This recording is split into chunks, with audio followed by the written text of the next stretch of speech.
first presentation is going to be made by Andres Bacquerizo from Keller. And Andres, the floor is yours.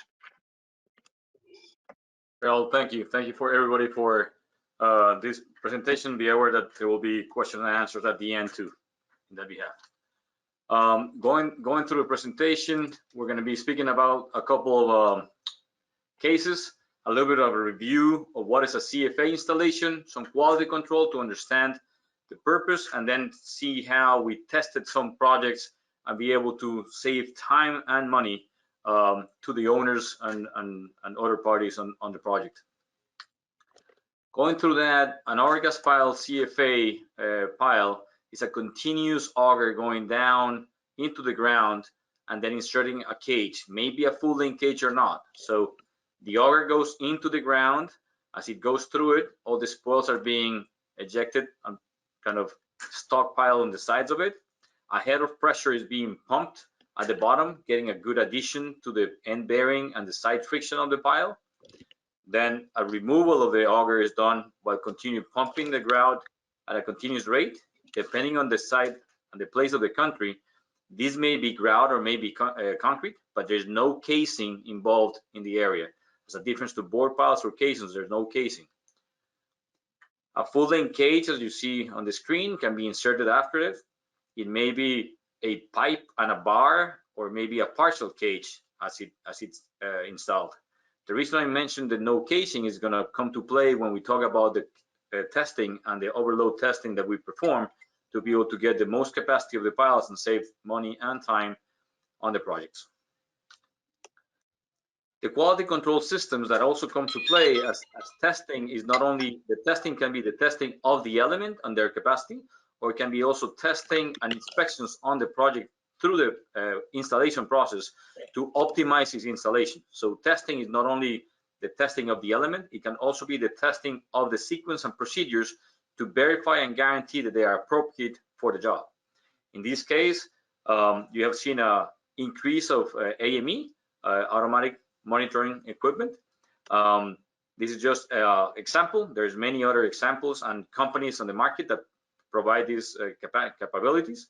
So there's going to be a screen on the operator. The operator is going to be able to see how much grout he's installing, what is the depth of penetration, what is the speed of penetration, what is the speed of removal. The volume of grout is going to be measured by a flow meter.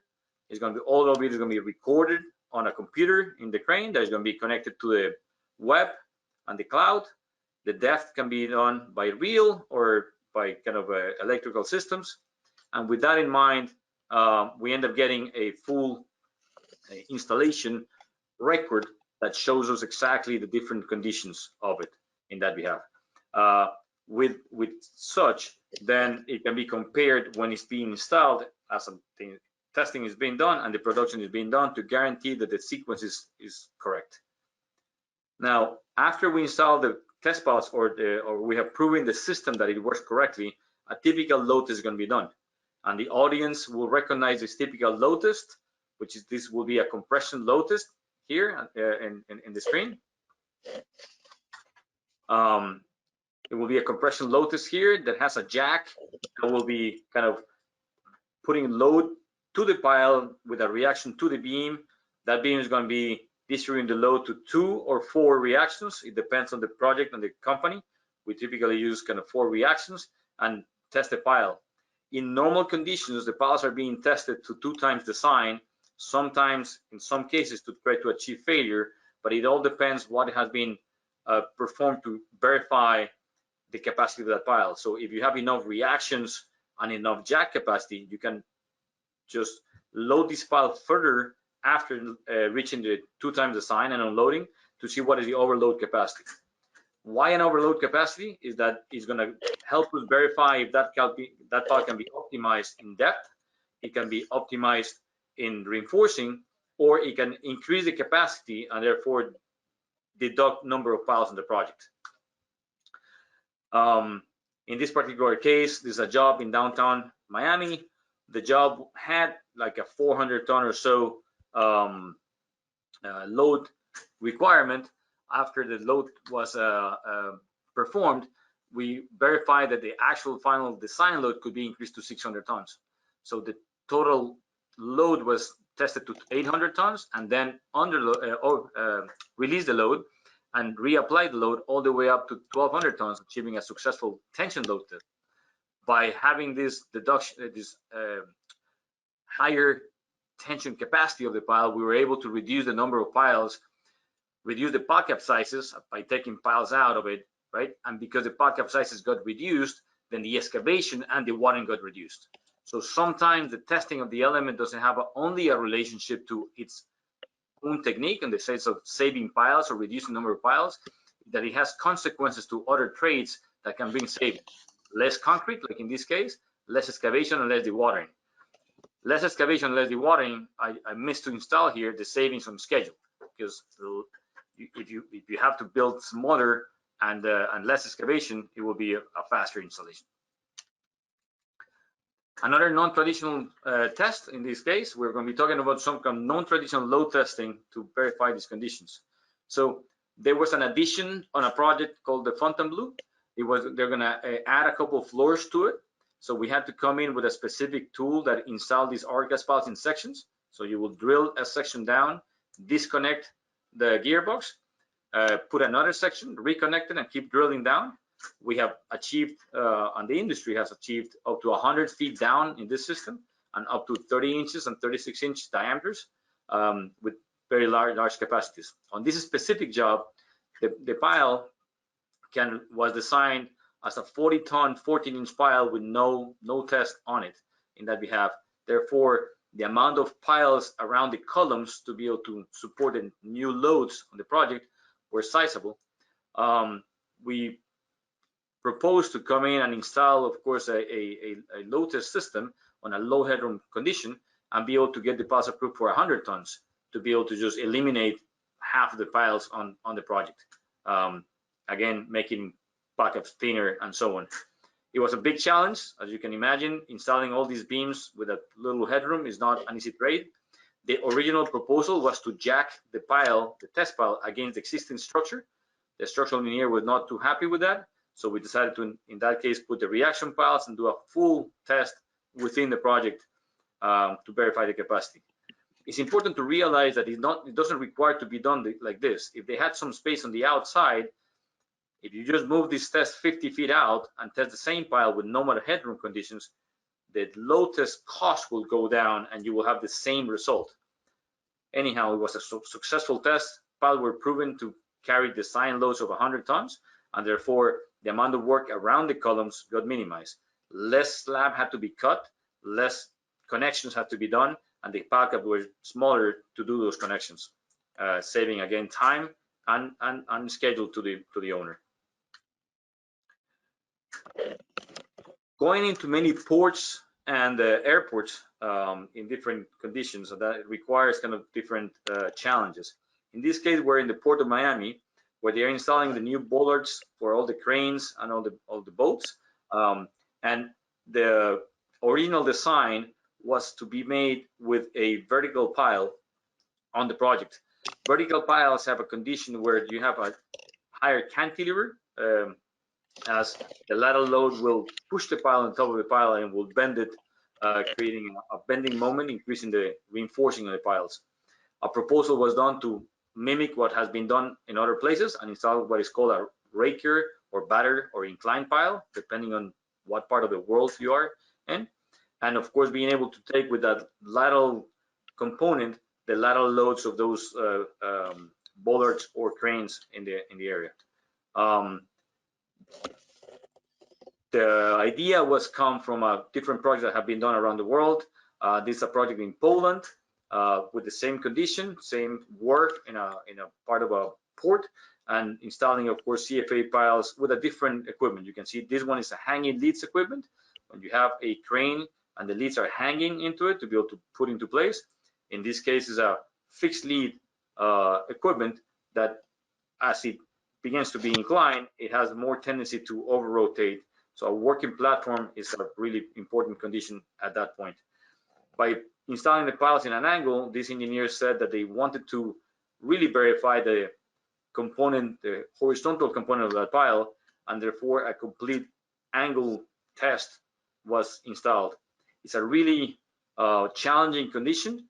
because even though the pile has been installed in an angle, to guarantee that the jack is on the same angle and doesn't have any eccentricity to the installation, do not load the pile eccentrically, creating a moment that should not be there, is not the typical condition. Also, setting all these beams in a way that they don't slide was kind of a concern for safety. It was done successfully. In the US, our engineers are a little bit more proactive, and they understand that if we do a vertical test and prove the vertical component of that pile, by simple math, we can get the horizontal component of that pile and verify that they have the actual capacity. So fortunately, in most projects of the United States, this raker batter test is not required, but by being able to propose inclined piles and test them vertically with a higher capacity and verify the horizontal component, then instead of using 5 PCs, where it's 5 piles on a pile cap, it was only reduced to 2 pile caps with a 60% reduction on the project. It does reduce, of course, the time of installation, the time of using the wharf, and the time the port cannot use it, which is really highly in these concerns. Similar conditions goes when you are installing systems in casinos. When you're working in a casino, for them time is more than anything at that point. So anything that will help a casino open faster will be more beneficial. The actual cost of this foundation itself. Moving on, we have some basements going through many places of the world. There are areas like in Florida where they're beginning to take more and more use of the basements. It's not normal. 20 years ago, there were a handful of basements. 10 years ago, they began having some, and now there are more than 40 projects with large basements, up to 140 and 150,000 square feet in the whole kind of open, with 2 and 3 level basements. In some cases, those basements are property line to property line, and they don't allow for having a shoring system and then building a concrete wall in front of the shoring system. It is, the architect has used all the property, and so a solution for installing a sheet piling on the property, permanent sheet piling that has been used in many places as the final wall of the basement, was challenging because they had a lot of slabs that were going to be supported by this perimeter concrete wall, and also the concrete wall was acting like a shear wall for the lateral forces coming from the building into the basement and then transmitted into the ground. We propose to install a sheet piling system and do a load test. So you can see here the sheet piling being installed, reaction piles as installed in the area, a compression jack with a plate on top of it, and then we run a compression load test to verify what was the compression capacity of that sheet piling and see if it could take the slabs coming out from the existing grade slabs that will be connected on the first floor levels. After that condition, this is a picture of a different project, but serves the purpose of explaining it.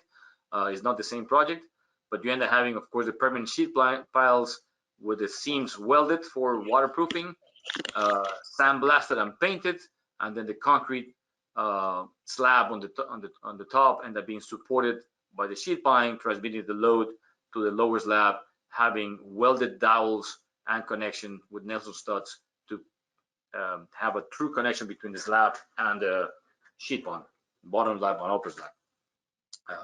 That, of course, at that point was able to save kind of a 12% versus the concrete walls cost of schedule. So it is sometimes that doing a load test will increase the size of the initial contract or foundations, but it will have an overall savings when you take all the construction cost around of it into account. Having some more crazy projects on the area, an owner wanted to have 2 specific items. One was to appear in the cover of E&R and have an award for a different kind of project. So he wanted to froze the soils in an area right next to a metro mover to create a basement. It was proposed to have 2 sites with sheet piling and 2 sites with a frozen condition.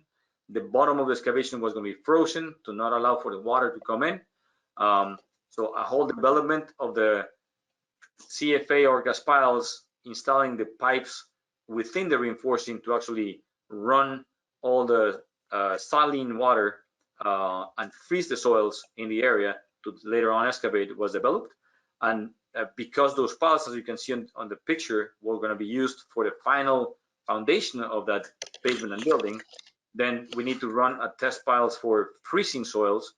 Then before freezing, during freezing, and thawing, compression test to verify that the piles had the capacity and had not been damaged by the freezing condition.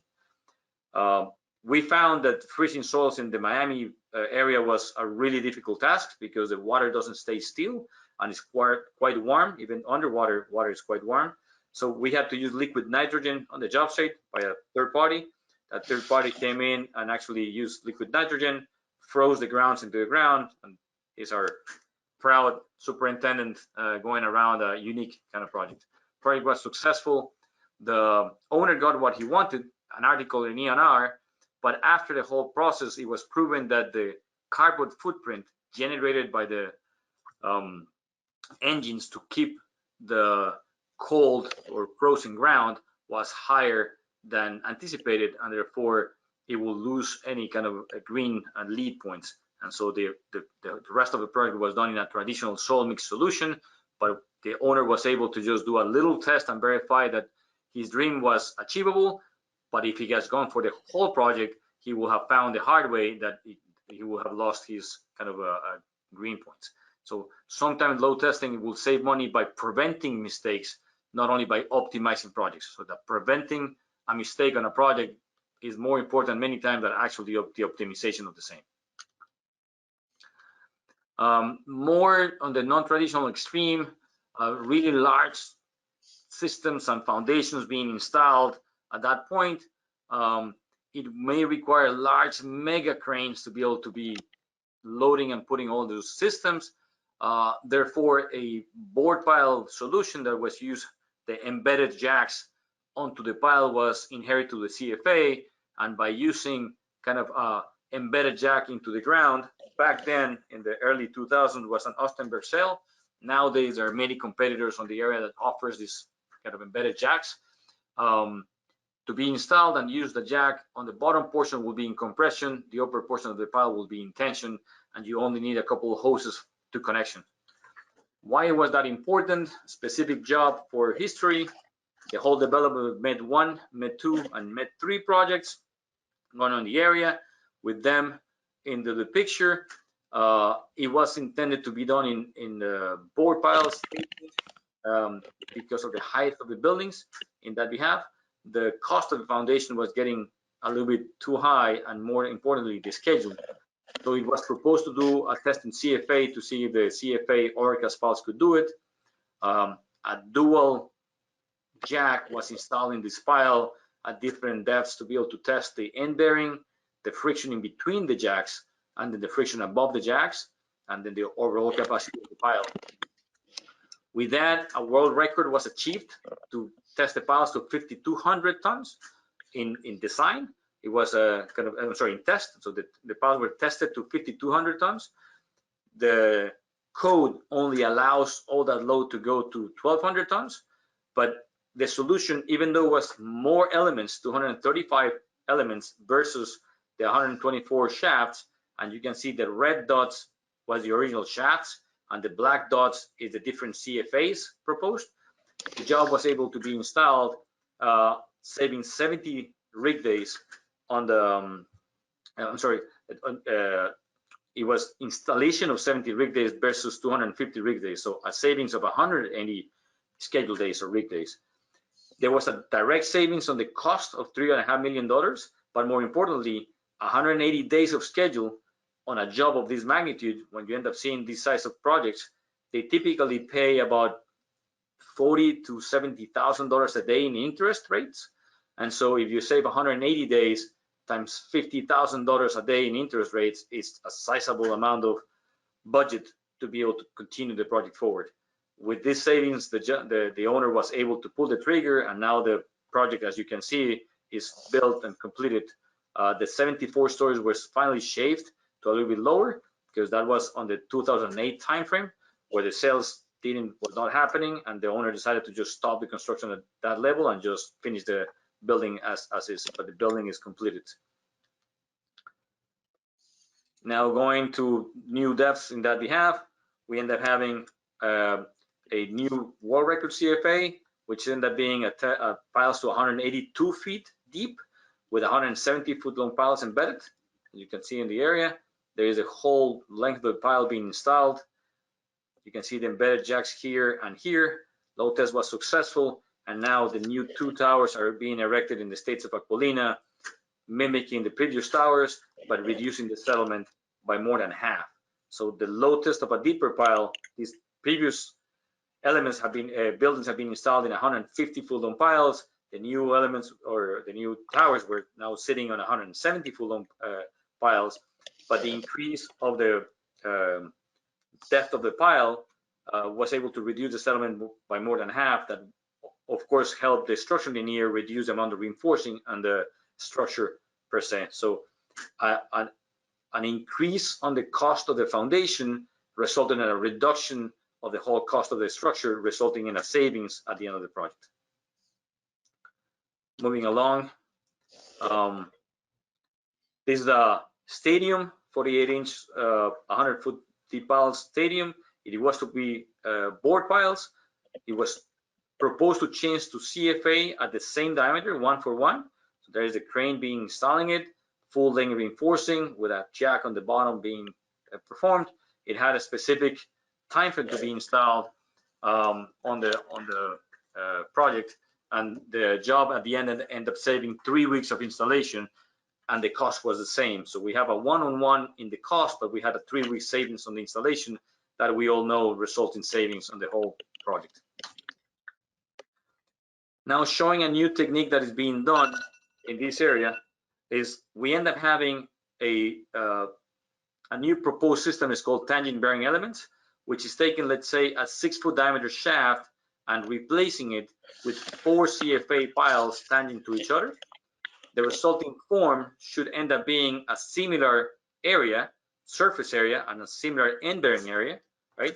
And if you end up having a barrette or a slurry wall, can you replace it by a single side of tangent elements connected by a cap on the top and have some savings? That only works on specific soils where they have a good kind of rock at the bottom. The theory says that when you install a pile right next to another, you have a certain distance, you cannot be close to it, because if not, the overlap of the forces will reduce the pile capacity, like will be in this case. On the rock will happen something similar, because the rock has a tremendous amount of friction, more than the sand, but is this condition gonna be better than a full diameter 6-foot element? We set to test it into play to save time. That we were chasing the safe of schedule to be installed, as sometimes installing board and caisson piles in really porous rock results in a challenge condition of loss of concrete, or loss of bentonite, or loss of polymers. We end up taking a test and did the world record of a dynamic test, 4,500 tons on top of one of these 4-element system. You're gonna see it on the screen. We took a large mega rocket and blasted this rocket on top of the piles, creating a 4,500 ton force and proving that the pile didn't move and supports the load. The city was happy with it, but they said, well, nice rocket, nice thing, but we want to see a more traditional test. So for that in mind, we end up installing a single element with a dual O-cell to prove what is the capacity of a single element. Then we install 2 elements like the one on the top, right next to another, and testing them at the same time with all the hoses connected to make sure that the load test was going to be with the same failure plane. And then we did, you're going to see it in a line, 4 of them, but really they were installed in a square to mimic the same test we did on the rocket, and also to replace that 6-foot diameter shaft that we have been talking before. So these 4 piles with 4 embedded jacks were installed. All of them were tested simultaneously at that point. With that, the city requests us to test that if they had the same lateral capacity in a lateral condition as a shaft or as a barrette. So 4 of them were connected, 2 of them were connected with caps, a whole load test was installed in that behalf, and proven successful. With that in mind, there's new projects in Miami, at least 5 of them, that has this system. One of them is called Aston Martin. This project, as you can see, is right on the bay. It's a really nice, beautiful, tall 68-story structure that is really slender. So the main tower is supported by 4 columns. Those 4 columns, each one is going to have 110,000 tons coming into them. So this is exactly the support of one of those columns. You can see the tangent piles installed, and there's going to be a cap connecting all these piles into it. Load test was proven to be successful. The project is already going upwards. It should be in the 30th floor or so right now. All these elements, as you can see, super dry right next to the bay because it's installed through a soil mix operation. So we end up replacing all the soil with soil mix through paddles and cement, mixing them, and then we drill the piles through them and then carve the basement into them. Job has been pretty successful, and new projects are being thought in the same way. What that saves at that point was time. So this project, because of how little space they had and they could not use any barges, a board pile casing solution could not be installed, and therefore the only solution was to do a TPE solution in that behalf. It proved to be successful, and the job is moving forward. This is a little graph on the history of piles, CFA piles, since about 1980. And every time the piles get more and more capacity is because there's a good dream of an architect with a challenging building, a really amazing geotechnical engineer that says, I think we can do something similar, but then a load test have to be done to be able to prove that piles can continue to grow in capacity as it goes. And we continue to move more and more into bigger and bigger elements. At that point, like in this case, the 4 36-inch TBE piles tested to 3,700 tons, or now this 182 foot long test pile that have been done in a CFA pile for future projects to do that was done in 2018. The way to continue to move forward the industry is to keep load testing and testing these elements. That way, if a more effective pile or element is being proven, we can at that point optimize the foundation design and save time and money to the clients. It can be done through a lot of strain gauges set up in all these piles to see where the friction is and really guarantee that that soil has the friction capacity that was intended to have. Or nowadays, we have a new project that is the Signature Bridge in downtown Miami, where in this particular case, thermal wires are being used to be able to prove if the pile has a good section on it. In this test done by the University of Florida, some sand bags were installed in different areas to see if the thermal wires will be able to pick up on those kind of deficiencies. If the pile had some inclusions of soils, it proved to be correct. After a lot of testing on the area and not being able to achieve a successful capacities with board piles or precast piles or other elements on the bridge, the new Signature Bridge in Miami, which is this kind of arachnid spider-like bridge with specific areas and space to be able to install foundations, was able to be proven successful with the thermal quality, and DOT finally accepted a CFA support for a bridge that had not been done in the last 20 or 30 years. I really thank you guys for the opportunity to present on this system. We are open to questions. Yeah, Andres, thank you very much for this interesting presentation. And in a way, you should have been here at the very beginning, because what you really showed was that testing not only saves direct material costs, but also has an impact on the schedule, on the designs that are being proposed, and it really gives you a good indication of what testing can be all about. Unfortunately, we'll have to wait.